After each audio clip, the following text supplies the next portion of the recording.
बाहर से जो दिखाई पड़ता है वही हम देख सकते हैं, लेकिन अपने तो हम भीतर जा सकते हैं, वहाँ तो हम देख सकते हैं हम कौन हैं। एक आदमी मंदिर में बैठकर माला जप रहा है, भगवान का नाम ले रहा है। पहली तो बात यह है, दूसरे के संबंध में सोचें ही मत कि वह असली है या नकली है। सिर्फ नकली आदमी ही दूसरे के संबंध में इस तरह की बातें सोचता है। अपने संबंध में सोचें कि मैं नकली हूँ या असली, और अपने संबंध में सोचना ही संभव है और जानना संभव है। इसलिए पहली बात है, हमारा चिंतन निरंतर दूसरे की तरफ लगा होता है, कौन दूसरा कैसा है। नकली आदमी का एक लक्षण यह भी है, स्वयं के संबंध में नहीं सोचना और दूसरों के संबंध में सोचना।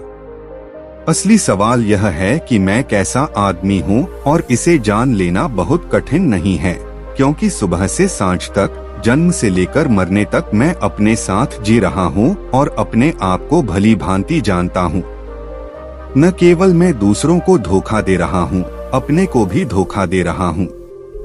मेरी जो असली शक्ल है वह मैंने छिपा रखी है, और जो मेरी शक्ल नहीं है वह मैं दिखा रहा हूँ, वह मैंने बना रखी है।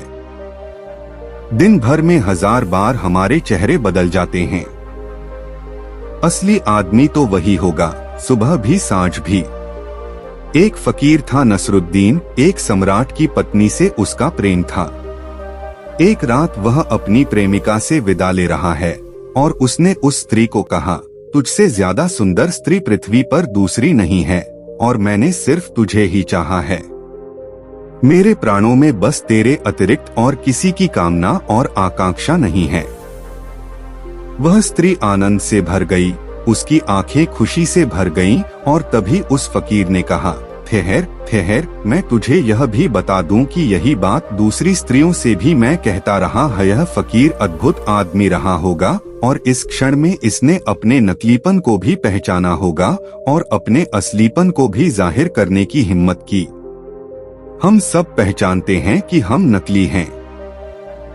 हम जैसे दिखाई पड़ते हैं वैसे हैं। प्रेम में मालकियत हिंसा ही तो है।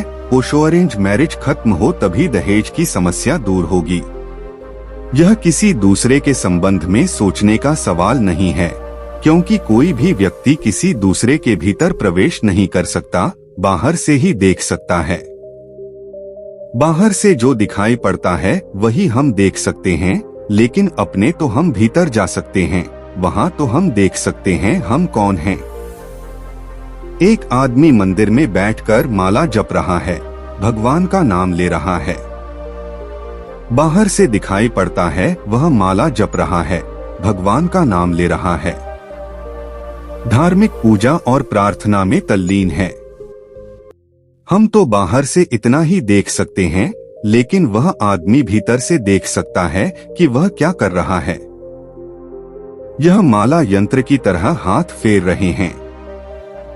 यह राम का जप होठों पर मशीन की तरह हो रहा है। भीतर क्या हो रहा है? वह आदमी सच में क्या कर रहा है?